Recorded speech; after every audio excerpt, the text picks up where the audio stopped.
Welcome to Hope for Everybody, a channel that exists to highlight people and places that are all about providing hope to people in need. Check out today's episode. Welcome to the show, everybody. I'm Chase, and I'm here today with Hope for Everybody and our guest, Zachary. Welcome to the show. Nice to really meet you. appreciate you coming in and doing this for this interview. That's wonderful. Yes, sir. Tell me a little bit about yourself. My name is Zachary Strader. I'm 18 years old. I struggle with like bad drug addiction, or what he used to, but still, it's like I love like doing like my hobbies are like drawing, talking to people, rock climbing, anything that gives me like adrenaline. I like doing. Excellent. Yeah. Yeah. Tell me a little about like where are you from? Where were you born and raised? I was born in Weatherford.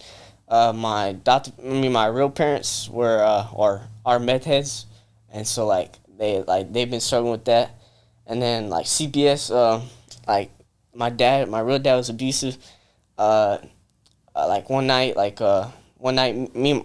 real dad and my real mom got in an argument, and then my real dad like stabbed me with some glass, and then so then I run with my mom, and then we just run from the house, and then that sounds like some really rough stuff. Yeah, it was pretty rough, but like we had like good times though too.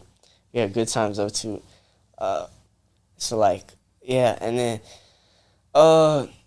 so my real mom was scared was scared of my real dad, so she just like was left the house for like 3 days. Mm-hmm. And so then like I was like 4, and so then I was like walking on the road to like look for my mom. And then I guess, I don't know, but CBS happens to drive by, and then they picked me up and drove me back to the place. And then that's when, like, CBS started getting involved. My real parents tested positive for methamphetamines. And so then they were like, you have to pay this certain amount to, like, keep us. And then my mom, her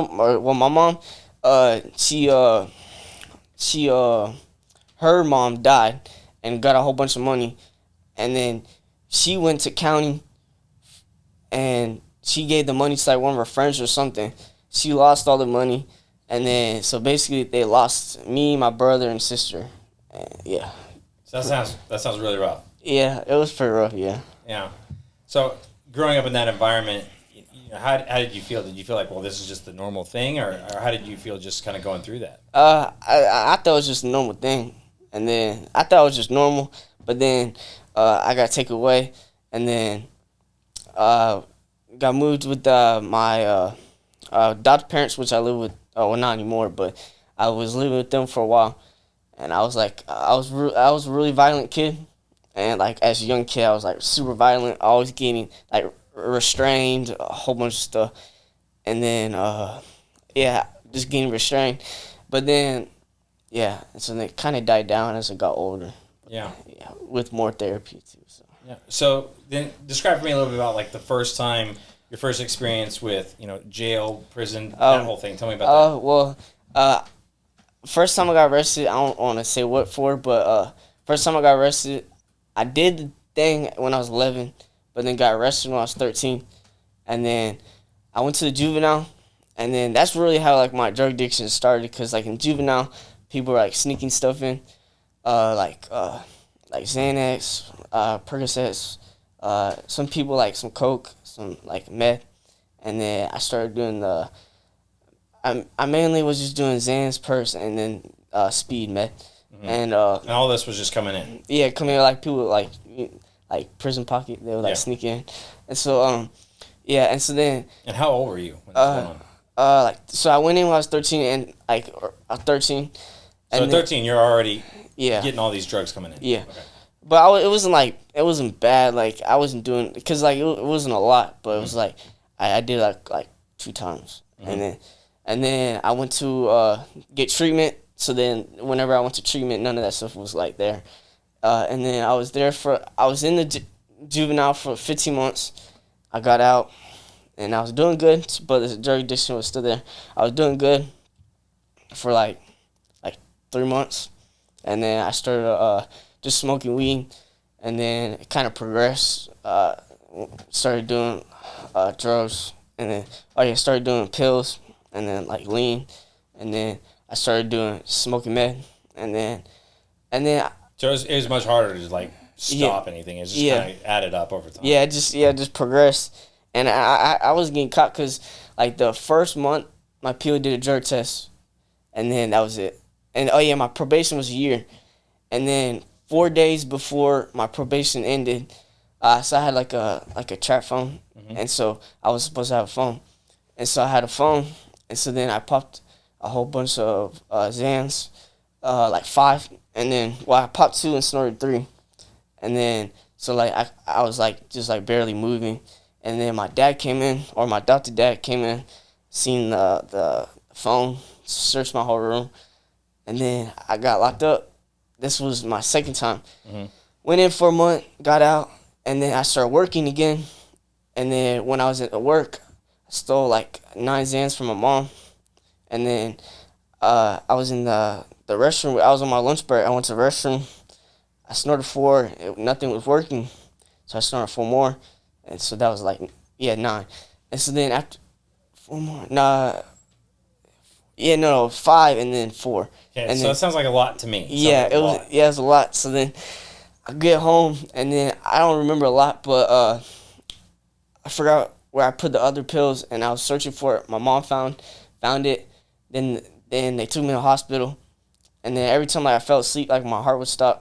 And so then that happened, and then right after, like it was towards, like when they took me to the hospital, it was around like, I don't know, it was around like 10. Yeah. And then they took me to the hospital, and then it was like 2 in the morning where they released me, and then and then I was going through bad withdrawals. And how old are you when this is going on exactly? I think like 16, around okay. 16, yeah. Yeah. And so then... So most people are just learning to drive a car, but you've got a severe other thing happening here. Well, I was learning to drive a car too. Well, at the time, I'm just like that age. Yeah. So this is not like you're not super old by any means. No. Yeah. So then that happened. So like I kept on getting locked up, and then I went to TYC. I ran, started like a whole bunch of stuff happened, and then after that, then I go to this other placement. Or not placement, but like kind of like this place, but it was like a non-profit organization. And so I go there, and then I stole a whole bunch of stuff, got kicked out, got locked up in county, was in there for like 2 weeks. And then when I got out, I didn't even know I was going to get out, but I had nowhere else to go. Yeah. And so I was just basically homeless. And so then I was just walking, trying to figure out like what to do. So then, I was just trying to figure out what to do. And then it's weird because when I was walking the road, my lawyer or attorney, whatever, he sees me and he's like, "Hey, blah blah," like tells me to come here. And then I'm trying to like figure out. I recognize him, but I don't know where he's from or like who he is. And so then he told me he's my attorney, and I was like, "Oh." And then he told me about this place, and then I was kind of like hesitant at first, but then I was just like, yeah, I do probably need to get my life better. And then, and then that happened. Before the attorney picked you up and you find yourself in a situation where you have no idea even where to go. Yeah. How did that feel?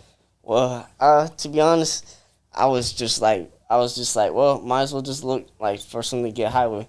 And so I was like looking for like pipes or anything. And then I did find 2 crack pipes, and then. But then when my attorney came and he told me about it, I got the crack pipes through him, and then I was just like, I'm just gonna stop.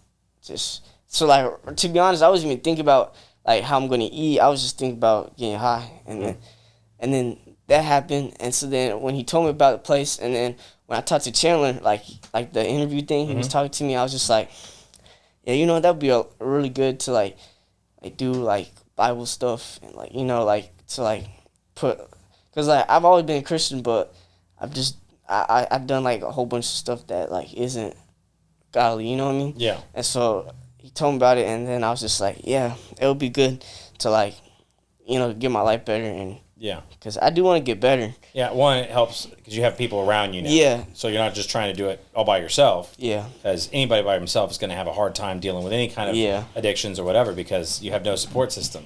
So kind of coming into this thing, it kind of has some of that for you, which is a good thing. If you're liking this content, please help us grow.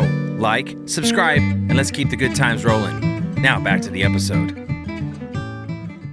Can you describe a little how, like, now that you're a part of Hope, tell me a little about like your life right now. What's it like? So I'll wake up around like 7:30, and then at 9 we'll go to the other house with the Homer, and then we'll do like Bible stuff. We'll do a curriculum.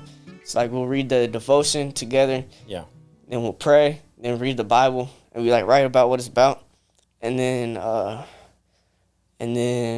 after that, then we just like start watching the video. Well, I start watching the videos, and then just watch and just go through it, just reading it, and then after that, so it's like from 9 to 3, or sometimes we'll get out at 2. Yeah. But it's just like curriculum and just like learning about God and Jesus and Christ, and also like the Gospels and stuff. And then after that, the rest of the days just chill. Like they'll sometimes like take us out to eat. Yeah. We'll just do like some activities. Like on Saturday we went to the movies, and that was fun. I haven't been to movies in like a while, like a year or whatever. So that was fun.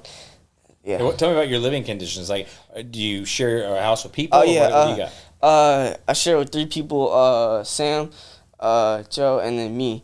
And I have a roommate, but I don't really sleep in the room because like it's too dark in there. But I don't really sleep in the room.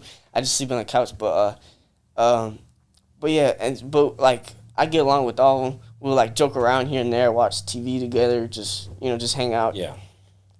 So, what do you have, like, what as far as your plans now that you've kind of in this system and you're working through these things? Have you thought about your future, what you want to do next?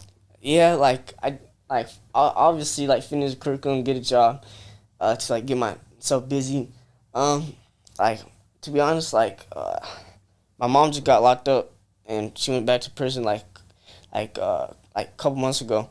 So like I've been trying to like once I like start working and stuff, I want to like help her, like provide, like probably put some money in her books or something. Yeah. Help my dad out because he's been struggling too, of like finding a place to stay and stuff.